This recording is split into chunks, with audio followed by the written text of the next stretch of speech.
քեզ նման ամբողջ այս աշխարհում ու ինչ մեծ ես դու հրաշքներ ես կատարում չկա մեկը քեզ նման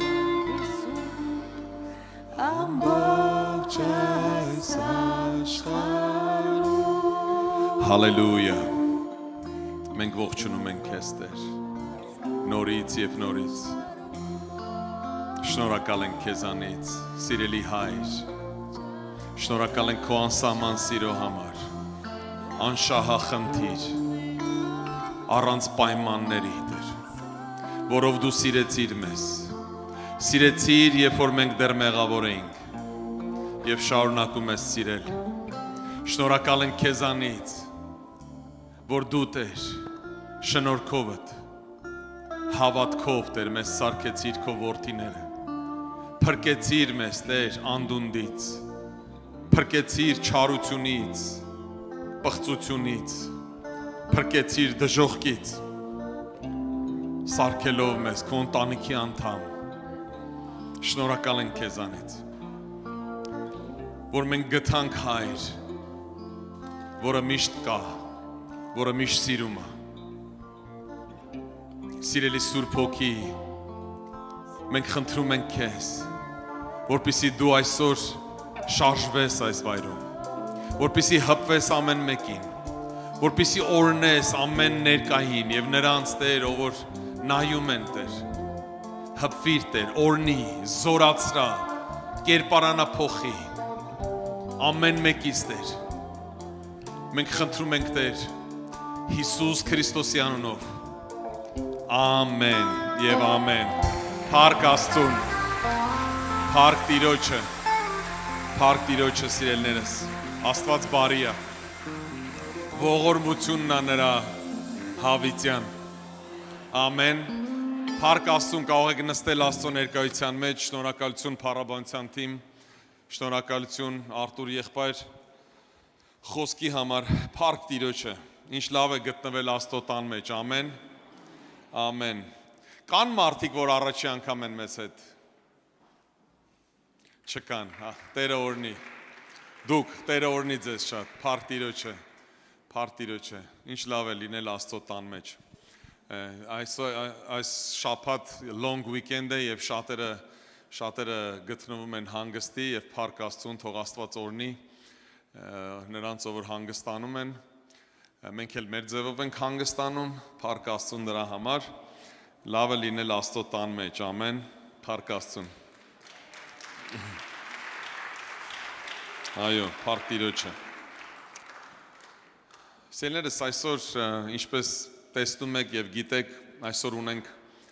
հաղորդության ծառայություն։ Ես շատ եմ սիրում հաղորդության ծառայությունը, երբ որ մենք հաղորդակցվում ենք մեր Տիրոջ հետ եւ մեկս մյուսի հետ հիշելով թե ինչ է արել Հիսուս Քրիստոսը մեզ համար եւ միաբանվում ենք նրա հետ հիշեցնում ենք այս աշխարհին նրա մահվան մասին եւ նրա հարության մասին նույնպես հիշեցնում ենք չնայած չեմ կարծում որ մոռացել է բայց մեր Տիրոջը որ նա ուխտ ունի կապած մեր հետ որը իր անձնական որոշումներ մենք չենք համոզե նրան նա ուղղակի այնքան գրված է սիրեց այս աշխարհը որ եկավ մահացավ իր արյունը թափեց որ ամեն հավատացող չկործանվի այլ ունենա կյանք հավիտյան ես չգիտեմ էլ անց ամբողջ տիեզերքում հոգևորում թե այս աշխարհում որ նման բան կարող է անել որ մահանա որպեսզի ուրիշները ապրեն ու մի հոգի չէ, երկու չէ, բայց գրված է ամեն հավատացողը, ամեն, Փառք Տիրոջը։ Եվ իհարկե սրա հետ միասին ուզում եմ Աստված ավելի ճիշտ սրտումս դրեց, որպեսզի խոսեմ նրա անպայման, անշահախնդիր սիրո մասին, նրա մասին, որ ինչքան կարևոր է, որպեսզի մենք բնակվենք Աստծո ներկայության մեջ, բնակվենք ծածուկ սենյակում, այդ գաղտնի վայրում, ամեն, Փառք Հիսուսին։ Գիտեք մենք գալով արդեն եկեղեցի լինելով Աստծո երեխա, շատ ժամանակ սկսում ենք, ինչպես բոլորը, ես չեմ կարծում, որ կա որևէ մարդ, որ եկել է Աստծուն ու էլ դրանից հետո մեղք չի գործել։ Միակ մարդը դա հավատացած եմ, որ Հիսուս Քրիստոսն է։ Մնացած մարդիկ քիչ թե շատ, ինչ որ սխալ, ինչ որ սուտ, ինչ որ մի ուրիշ բան, չնշենք այդ ամեն ինչը, բայց ինչ որ մի բան արել են կամ շարունակում են գուցե անել, եւ դրա համար էլ այսօր եկել եմ, որպեսզի այս խոսքը տամ եւ հավատացած եմ, որ Աստված է ուզում, որպեսզի դուք լսեք, որովհետեւ ես նրանից ստացա, նա ասեց, որ խոսեմ նրա անշահախնդիր, նրա անպայման սիրո մասին։ Ամեն։ Եվ իհարկե, սիրելիներս, մենք բոլորս, ով կարդացել ենք Աստվածաշունչը, շատ լավ գիտենք պատմությունը անառակ որդու մասին։ Գիտենք, չէ՞, կարդացել ենք։ Ամեն։ Որովհետև ինքը շատ գեղեցիկ պատմություն է։ Պատմություն է, որ Հիսուսը ինքն է պատմում։ Ու սա ուղղակի ինչ որ պատմություն չի, որ չգիտեմ, ինչ որ մի մարդու մասին։ Մենք բոլորս կարդալուց հասկանում ենք, որ երբ որ նա խոսում է հոր մասին, նա խոսում է հոր Աստծու մասին։ Եվ երբ որ խոսում է այն երկու որդիների մասին, նա խոսում է մեր մասին, եկեղեցու մասին։ Նրանց մասին, ով որ արդեն նրա տնից են, ով որ նրանն են։ Եվ մենք տեսնում ենք երկու կերպար այնտեղ։ Մի կերպարը, որ կարծես թե հավատարիմ է, նրանով, որ մնում է Աստծո տան մեջ, եւ մյուսը, որ գալիս է եւ իր հորը համոզում է, ասում է. հայր, ես կարծում եմ, որ ես ավելի լավ գիտեմ, ես ինչ եմ ուզում անեմ։ Ես ավելի լավ գիտեմ, տուր ինձ իմ բաժինը, տուր ինձ իմ ժառանգությունը եւ ես ուզում եմ գնամ ինքս կառուցեմ իմ կյանքս, անեմ այնպես ինչպես ես եմ գտնում ճիշտ, գիտեք ինչպես լինում է, չէ, թե բնական ընտանիքներում, թե եկեղեցում մարդը մի փոքր կամ երեխան ինչ որ մի բան սովորում է, արդեն կարծում է, որ ինքը շատ լավ ամեն ինչ գիտի։ Նման բան մենք տեսնում ենք ավտոմեքենա քշողները։ Գիտեք, որ ստատիստիկայով ամենաշատ ավտովթարները լինում են մարդկանց մոտ, ով որ առաջի 3 տարին են քշում։ Գիտեք ինչու։ Որովհետև մի քիչ սովորելով քշել, նրանք մտածում են, որ արդեն շատ լավ են քշում։ Եվ ուշադիր չեն լինում, եւ դրա համար շատ ավտովթարներ է լինում։ Նույնձև այդ վթարները, սիրելիներս, լինում է Աստծո մարդկանց մեջ։ Ինչու։ Սխալ որոշումների պատճառով։ Որովհետև նրանք կարծում են, որ իրենք կարող են։ Որովհետև գնում են, չգիտեմ, մտքի հետևից, շահի հետևից, գնում են մարմնի ցանկությունների հետևից եւ ընկնում են ինչ որ խոչընդոտների մեջ, դժվարությունների մեջ, որը բերում է ամենակարևորը, սիրելիներս, մեղքի զգացողություն։ Եվ մենք գիտենք, իհարկե, մեղքի զգացողությունը իրականում Աստծոց դրված մի բան է, որպեսզի մենք ժամանակին սթափվենք, որպեսզի գիտակցենք, որ մի բան սխալ է։ Բայց գիտես, մեղքի զգացողությունը չպետքա դառնա պատճառ, որպեսզի դու հեռվանաս Աստծուց, մտածելով, որ քո Աստված, քո երկնային Հայրը քեզ էլ չի ընդունում։ Եվ մենք հիշում ենք Ադամյան պատմությունը, երբ որ Ադամը մեղքը գործելուց սկսում է իր երեսը թաքցնել Աստծուց։ Ես ավելի թե համոզված եմ, որ Ադամը եթե ուղակի դուրս գար եւ ապաշխարեր Աստծո առջև, Աստված ողորմություն կգտներ նրա համար։ Բայց Ադամը սովորացված չէր։ Ադամը առաջի մարդն էր։ Ադամը դեռ չէր հասցրել սովորել, որ դա հնարավոր է, կամ համոզված եմ տեսել էր նա Աստծո ողորմությունը, տեսել էր նրա բարիությունը, տեսել էր նրա սերը, բայց երևի փորձառություն չուներ։ Ինչպես շատերս մենք չունենք փորձառություն, մենք ուղակի հեռվանում ենք Աստծուց, հերվանում ենք,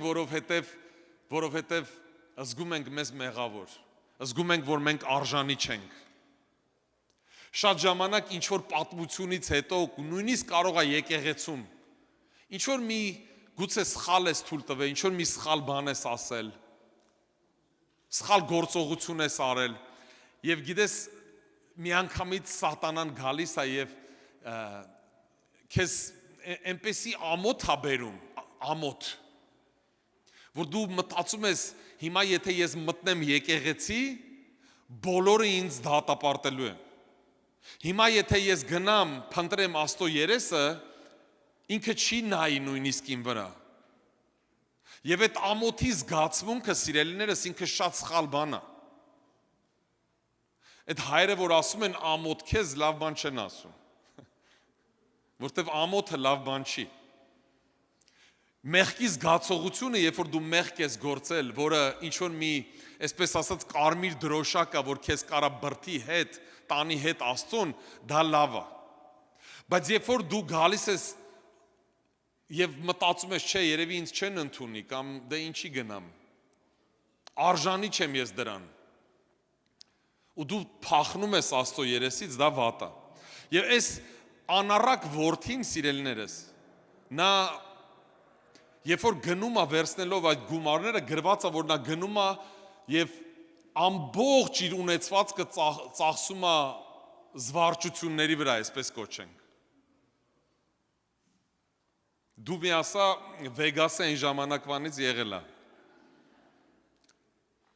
Նա ծախսում է ամբողջ գումարը։ Եվ գիտես, իհարկե, այդ զգացողությունը ամոթի խայտառակ լինելու,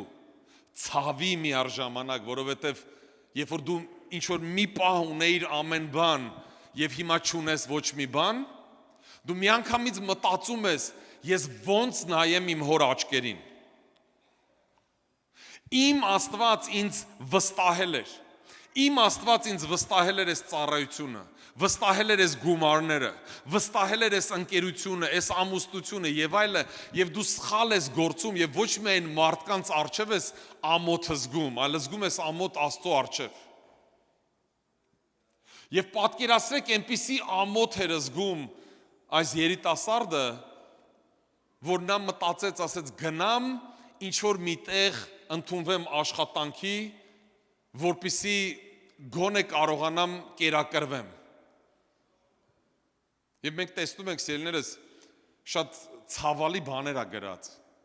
որ այդ երիտասարդը, որ դուրս է եկել հարուստ ընտանիքից, որ դուրս է եկել հոր ընտանիքից, որ ոչ միայն ուներվոր է, այլ սիրող է, այնքան սիրող է, որ վստահում է իր որդուն, տալիս է միանգամից առանց հարցերի իր ունեցվածքից, կիսում է եւ նա գնում է։ Բայց այս երիտասարդը մտածում է, գոնե կարողանամ փորս լցնեմ խոզի կերակուրով։ Պատկերացնում ես ինչքան ցածրացած ա եղել մարդը։ Եվ սա, սիրելիներս, շատ ժամանակ մեր իրավիճակն է։ Եվ ես նայեք, ինձ ճիշտ հասկացեք, այս իրավիճակին մենք գալիս ենք շատ ժամանակ ոչ թե որովհետև ինչ որ ահավոր մեղքերի մեջ ենք լինում, այլ որովհետև դա մի զգացմունք է, որը կարա գա մարդու մեջ, այդ ամոթի զգացմունքը։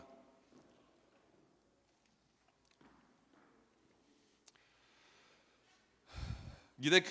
սիրելիներս, այս աշխարհում մեկը ոնց ուզում ես արա, մինչև Աստծո հազարամյա թագավորությունը գալը, մեկը կա ցավ, մեկը կա վիշտ, մեկը կա խաբեբայություն, կա դժվարություն, կա հիվանդություն, կան նեղություններ, որի միջով մարդիկ անցնում են։ Բայց ես ուզում եմ, որպեսզի մենք բոլորս հիշենք մի կարևոր բան, սիրելիներս, որ չնայած այդ ամեն բաների, կա մի տեղ, կա մի վայր, որ Աստվածաշունչը կոչում է ծածուկ սենյակ, որտեղ դու կարող ես միշտ վերադառնալ։ Եվ իմացիր, որ կապ չունի ինչ իրավիճակը քո կյանքում, քո երկնային հայրը մեկը սպասում է քեզ։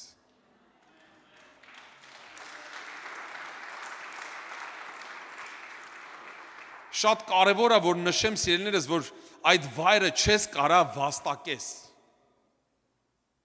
Դու չես կարա դա գնես, առնես, դու չես կարող արժանանաս դրան։ Որովհետև նա հասանելի է միայն եւ միայն Աստծո անսահման սիրո պատճառով։ Ամեն։ Գիտեք, ես նկատել եմ ցավոք սրտի, որ մարդիկ իմանալով նույնիսկ թե ինչ է նշանակում ծածուկ սենյակ, ինչ է նշանակում լինել Աստծո ներկայության մեջ, շատերը, հատկապես ծառայողները, կարող են ընկնել մի ծայրահեղության մեջ, մտածելով, որ դե ես անպայման ինձ համար կարևոր է, որ ես ամեն օր, չգիտեմ, կես ժամ, մի ժամ, 2 ժամ կամ 5 ժամ ես այս աղոթքը անեմ, Աստծուն աղոթեմ։ Գիտեք, իհարկե դիսցիպլինա ունենալը, ինքդ քեզ դաստիարակելը, որպեսզի աղոթք ունենալը, դա շատ լավ բան է, շատ օգտակար է։ Եվ մենք շատերս դրա կարիքը ունենք, որպեսզի ինքներս մեզ դաստիարակենք աղոթելուն, սովորեցնենք մեզ աղոթելու։ Բայց թող քեզ երբեք սիրելի եղբայր եւ քույր չթվա, որ երբ որ դու ամեն ժամ, այսինքն ամեն օր ինչ որ մի ժամ դու աղոթում ես, դու դրանով Աստծո առջև ինչ որ բալեր ես ձեռք բերում, ինչ որ բոնուսներ ես ձեռք բերում։ Մարդիկ, չգիտեմ ինչի, մտածում են, որ դրանով հաճեցնում են Աստծուն եւ ինչ որ ավելի շատ իրենց գանձանակում գանձեր են հավաքում ի համեմատ մնացած եղբայր քույրերի, որ դա ավելի շատ իրավունք է տալի իրենց մոտիկ լինել Աստծուն։ Սիրելիներս, նորից եմ ասում, ես ոչ մի ձևով չեմ ուզում ժխտեմ այն բանը, որ շատ կարևոր է ամեն օր Աստծո երեսը փնտրել, բայց նույնպես ես ուզում եմ ասել, որ դա քո ուժով չի, այլ դա նրա սիրով է։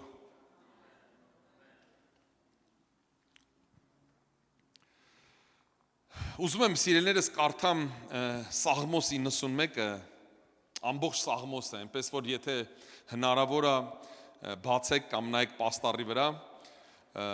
սա սիրելիներս ուղղակի ով որ գիտի խոստումների ցանկ չէ, այլ սիրո նամակ է նրան, ով ընտրում է մոտիկ լինել, մտերիմ լինել Աստծո հետ։ Ամեն։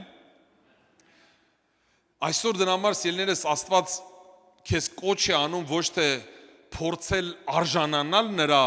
հավանությանը, այլ մուտք գործել նրա սիրով լի ներկայության մեջ։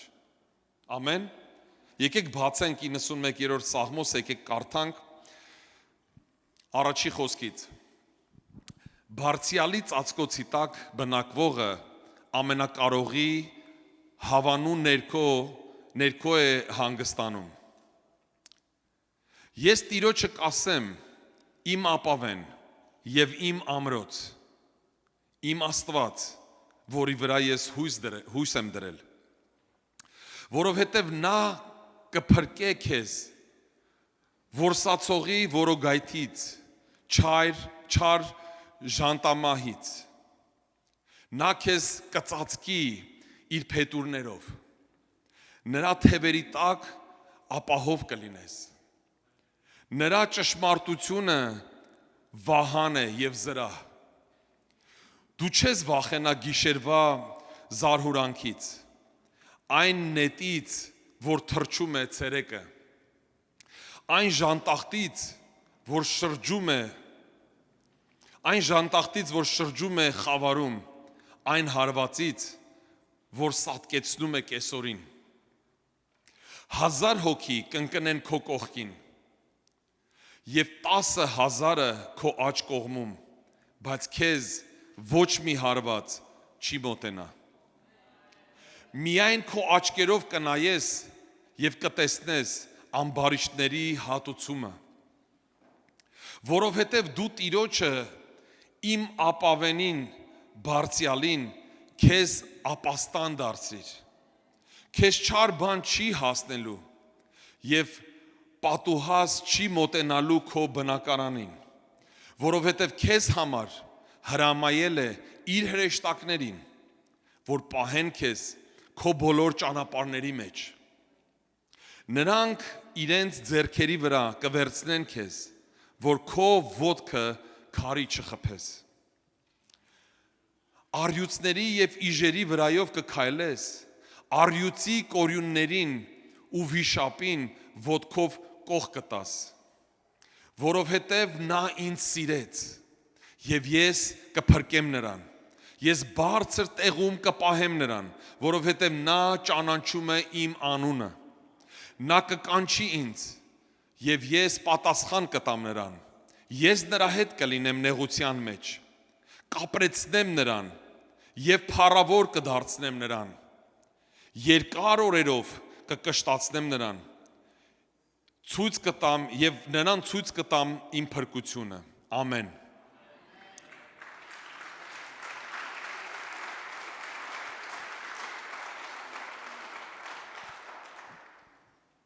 Եկեք սիրելիներս գնանք տող առ տող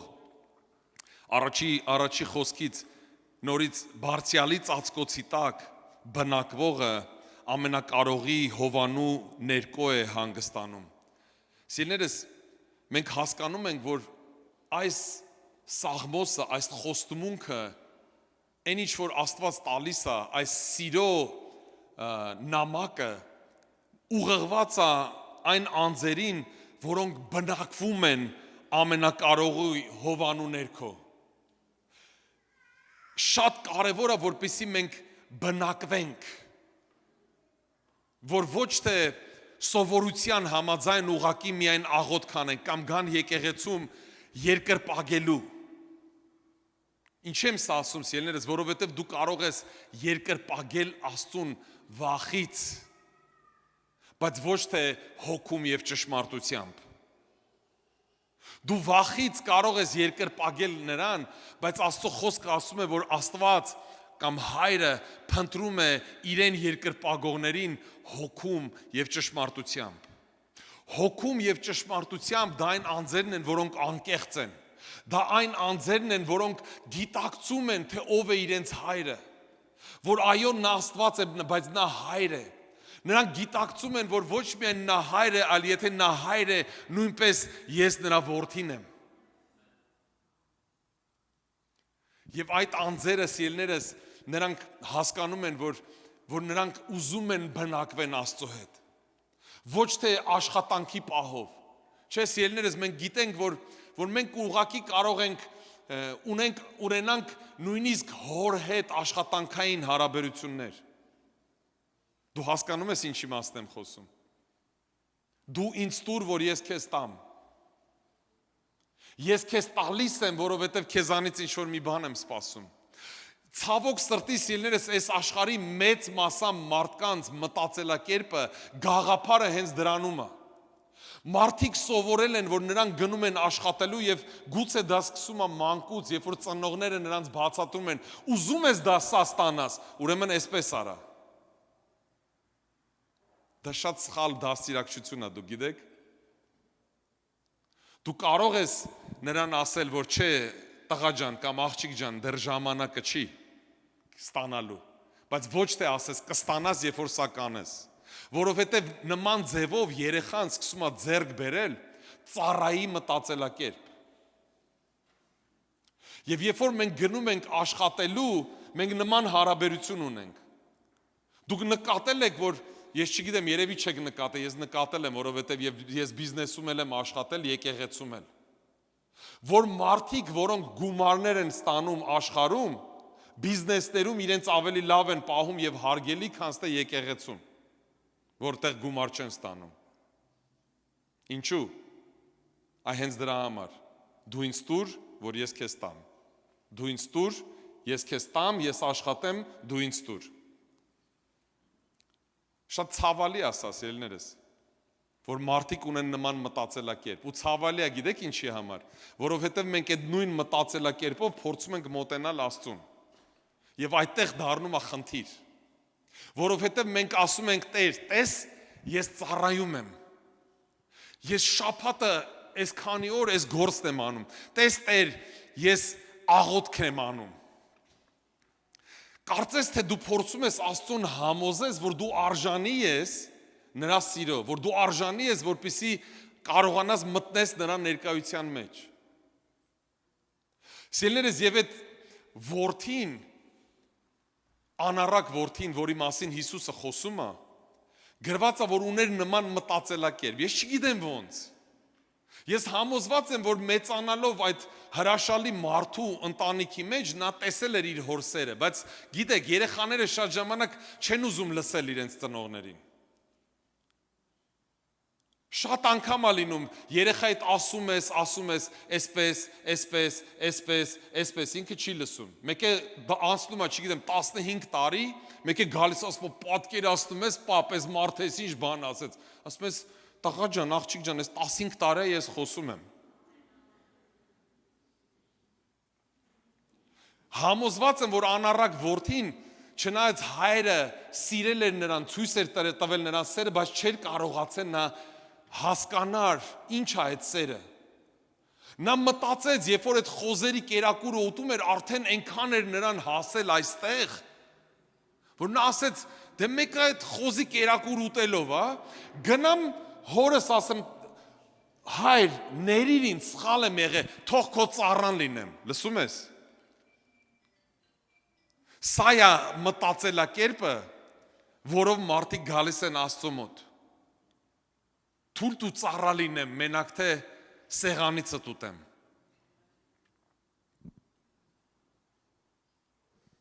Բայց եթե հիշում եք, սիրելիներս, դեռ չէր հասցրել նա ներողություն խնդրել իր հորը, հայրը միանգամից գրկում է նրան,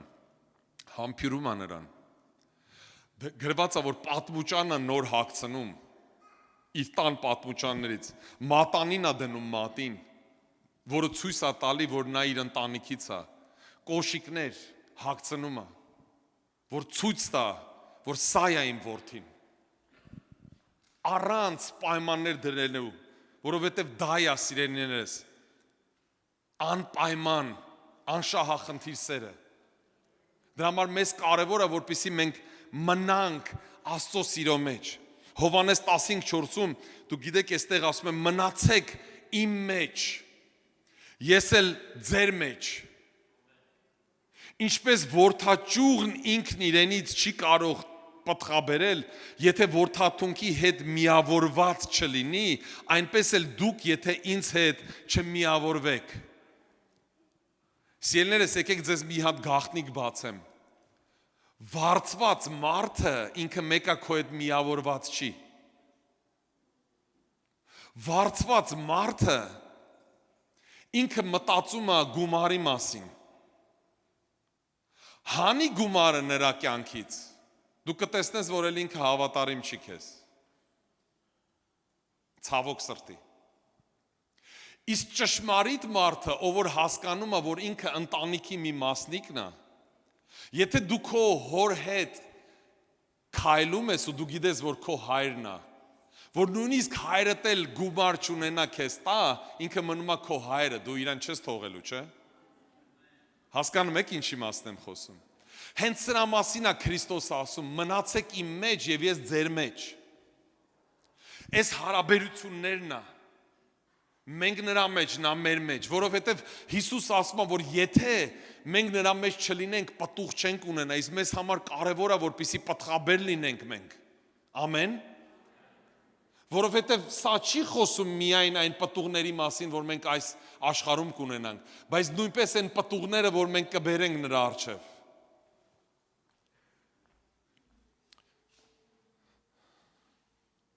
Դրա համար սիրելիներս, այս խոսքը չի վերաբերվում Աստծուն ուղակի այցելելուն։ Ոնց որ մենք մտածում ենք, ոնց որ պարտքս կատարեմ կիրակի գամ եկեղեցի։ Խոսքը գնում է նրա մեջ լինել եւ մտերմություն ունենալ։ Ամեն։ Դու համաձայն ես դրա հետ։ Դու համաձայն ես, որ դու ամեն, եկեք ծափարենք մեր Աստծուն։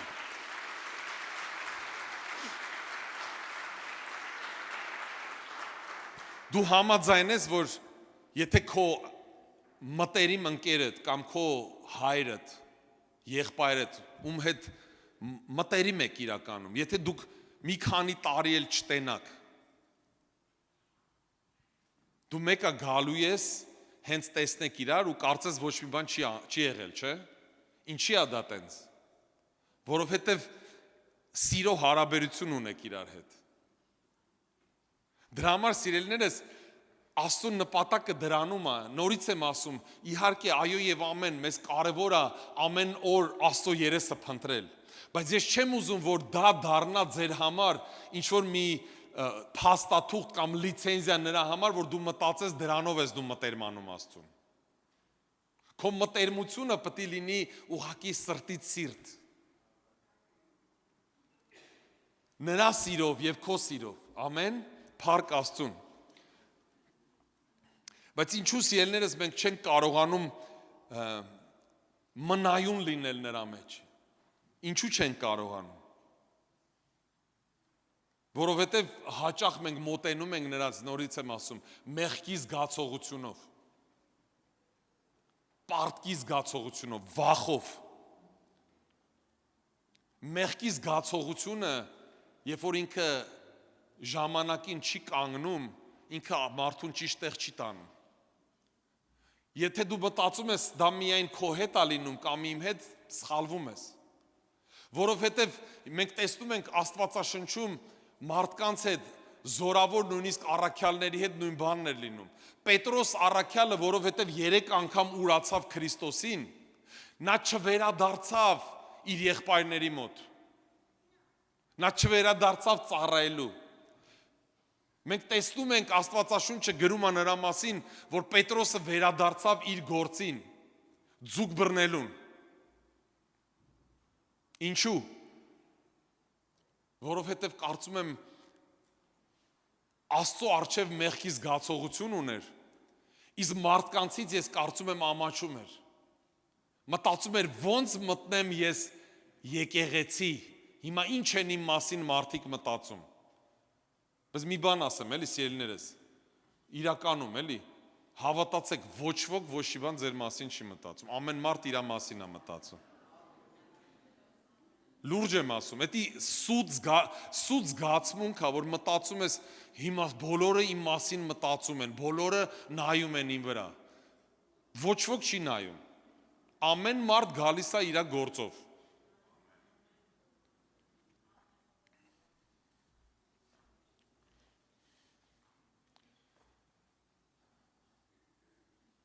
Դրա համար սիրելիներս ծածուկ վայրը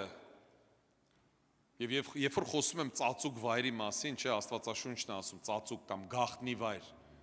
դա միայն ինչ-որ մի տեղ չի քո տան մեջ, դա առաջինը են գեղեցիկ վայրն է, են տաճարի մեջ Սուրբ Հոգու համար, որը քո մարմինն է, որտեղ դու ունես այդ հարաբերությունները քո Աստծո հետ։ Դա կարող է ավտոմեքենայի մեջ լինես, կարող է ստեղ նստած լինես, կարող է աշխատանքի ժամանակում կապի մեջ լինես Աստծո հետ։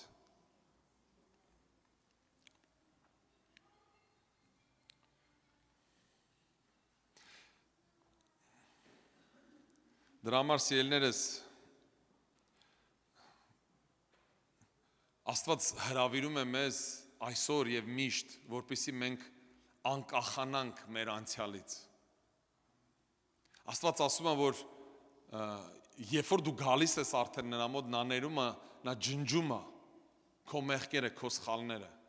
Բայց կան դեպքեր, որ իրականում մենք սխալ ենք գործել։ Ոնց անենք, որպեսզի նորից մոտենանք Աստծուն։ Ինչպիսի ձևով կարող ենք մոտենալ։ Աստվածաշունչը խոսում է սրա մասին, Սաղմոս 34:18 գրված է. Տերը մոտիկ է սիրտը կոտրվածներին եւ փրկում է վշտաբեկ հոգիներին։ Սա այն կոտրված սրտի մասին չի, որ ասենք, չգիտեմ, ինչ որ սիրարվել ես մեկի վրա, քեզ մերժել են եւ սիրտդ կոտրվել է։ Սա խոսում է կոտրված սրտի մասին Աստծո առջև։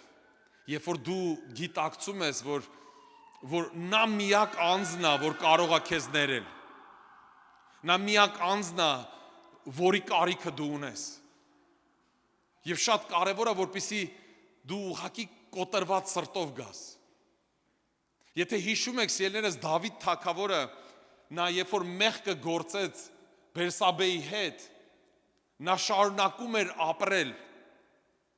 Եվ գրված է դրա մասին, մինչև Աստված չուղարկեց իր մարգարեին, որը պատմություն պատմեց եւ հանդիմանեց նրան։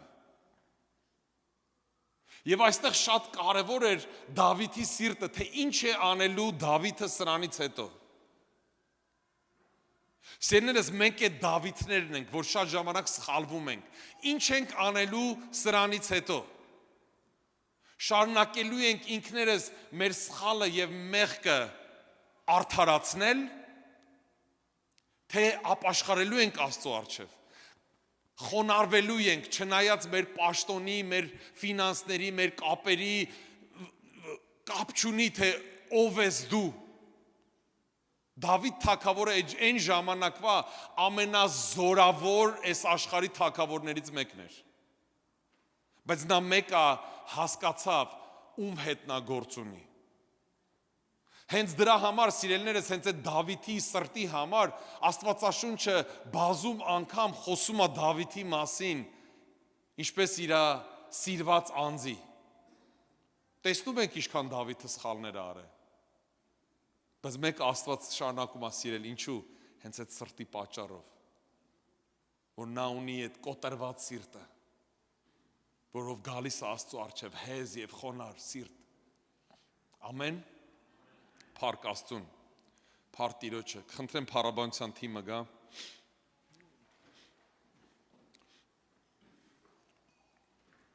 Երկրորդ խոսքը վերադառնանք Սաղմոսին։ Ես Տիրոջը կասեմ իմ ապավեն եւ իմ ամրոց, իմ Աստված, որի վրա եմ ես հույս դրել։ Սիրելիներս, հավատքը հռչակում է այն, ինչ սերը հավատում է։ Ամեն։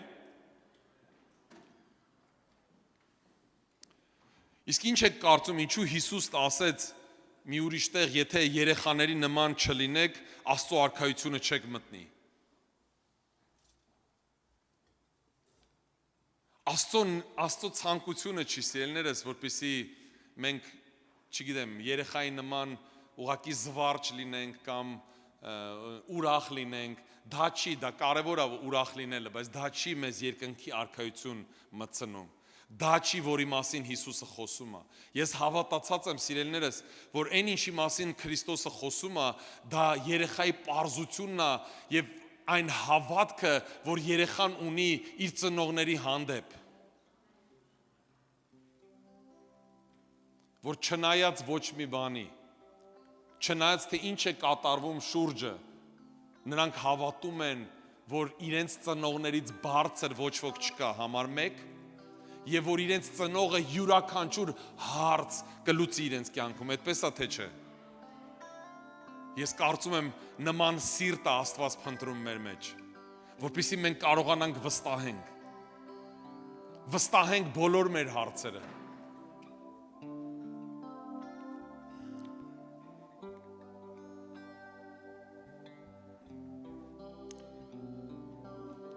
Դրա համար սիրելիս, դու չես վաստակում նրա պաշտպանությունը։ Դու այն ընդունում ես որպես սիրո զավակ։ Ամեն։ Անցնենք վերջի խոսքերին, որպեսզի հասցնենք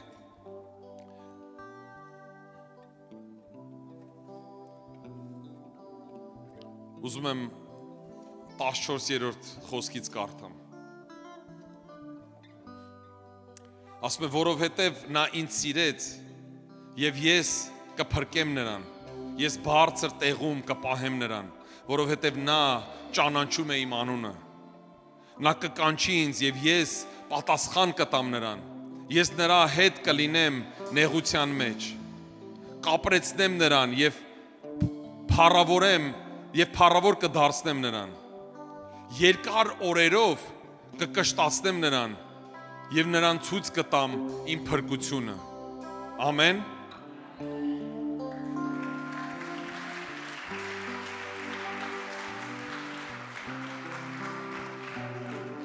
Սիրելիները, սրտումս ունեմ, որ այս վերջի խոսքերը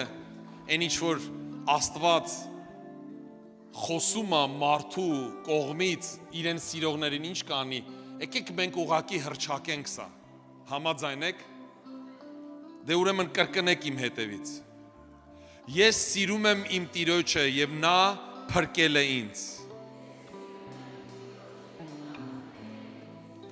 Նա ինձ բարձր տեղում է պահում, որովհետև ես ճանաչում եմ նրա անունը։ Երբ ես կանչում եմ նրան, նա պատասխանում է ինձ։ Նա ինձ հետ է նեղության ժամանակ։ Նա ինձ փրկում է եւ փառավորում։ Երկար օրերով նա հագեցնում է ինձ եւ ցույց է տալիս իր փրկությունը։ Ամեն։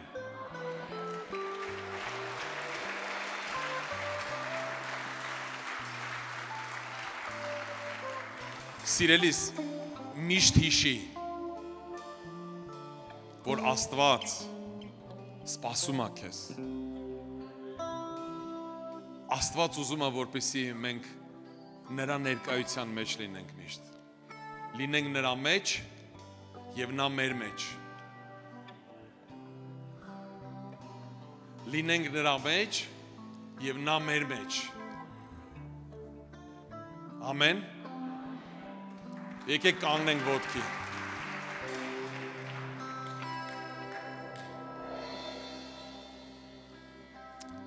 Փառք Հիսուսին։ Եկեք վերցնենք հաղորդության բաժակները, սիրելիներս։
Քո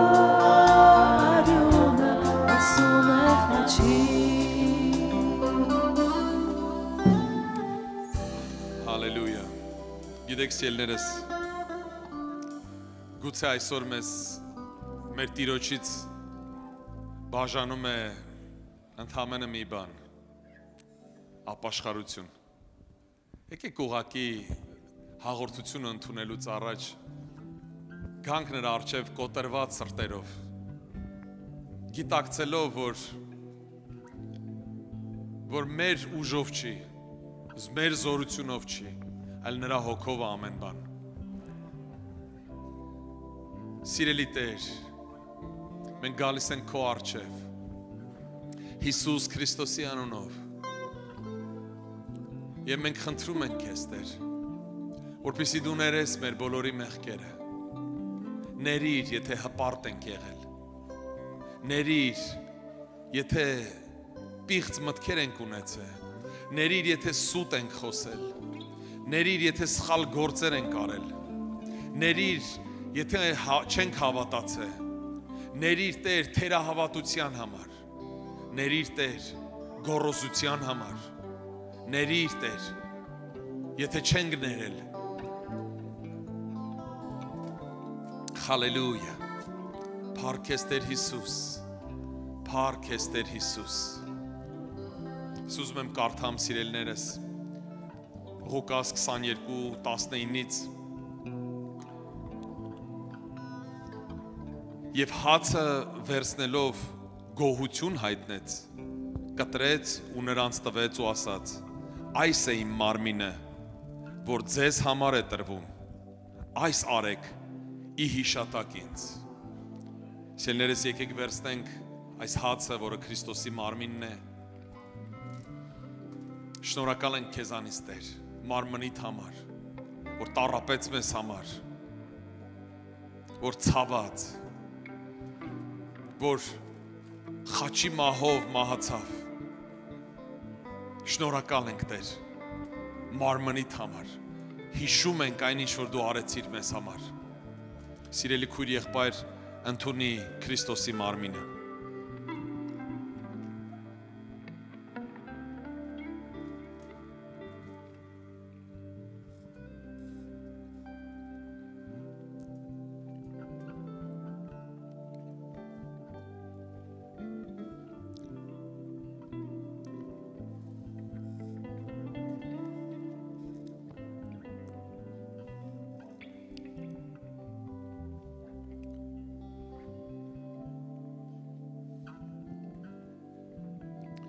Երրորդ խոսք նույն կերպ էլ ընթրիքից հետո բաժակը վերցրեց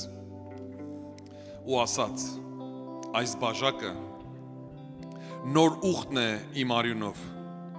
որ ձեզ համար է թափվում։ Սիրելի Տեր,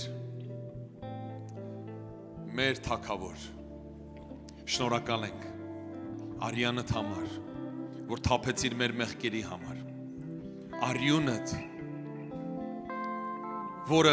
նոր ուխտի արյունն է, մենք ընդունում ենք սիրով, Տեր, եւ գոհությամբ, Հիսուս Քրիստոսի անունով, ընդունի Քրիստոսի արյունը։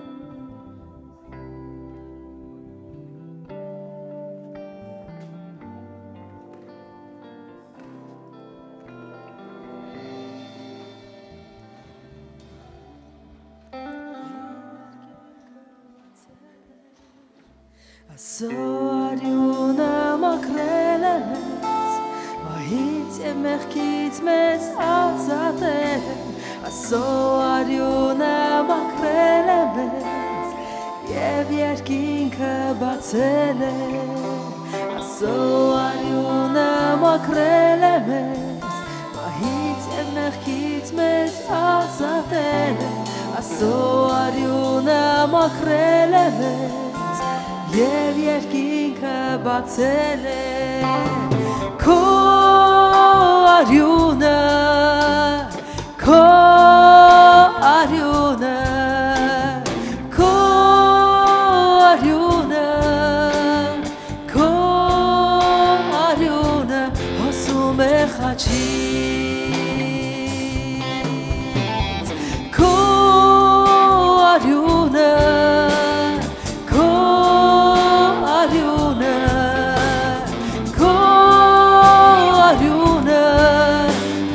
Փակարյունը ասում է խաչի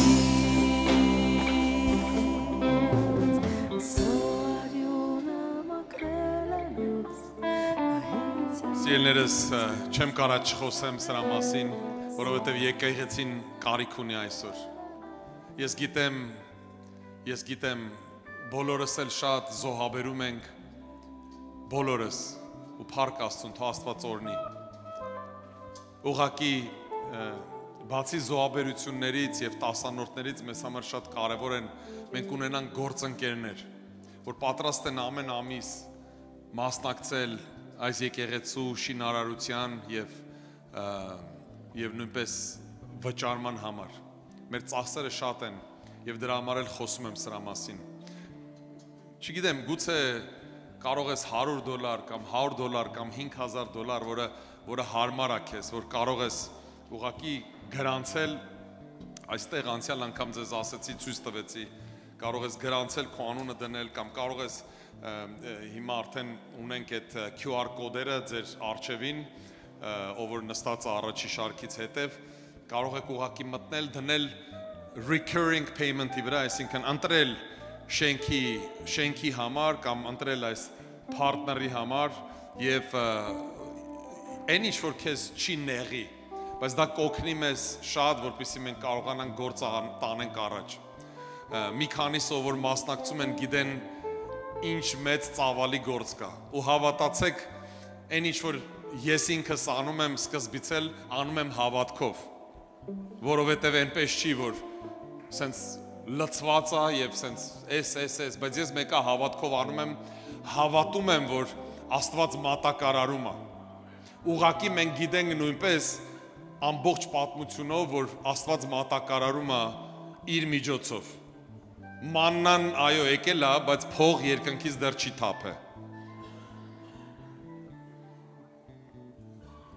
Դրա համար եթե ձեր սրտերում կգտնեք այդ ցանկությունը հավատքով եւ սիրով ուղղակի դառնալ գործընկերը եկեղեցու, կարող եք դա անել։ Աստված օրհնի ձեզ, ուզում եմ աղոթեմ ձեր համար, սիրելի Տեր,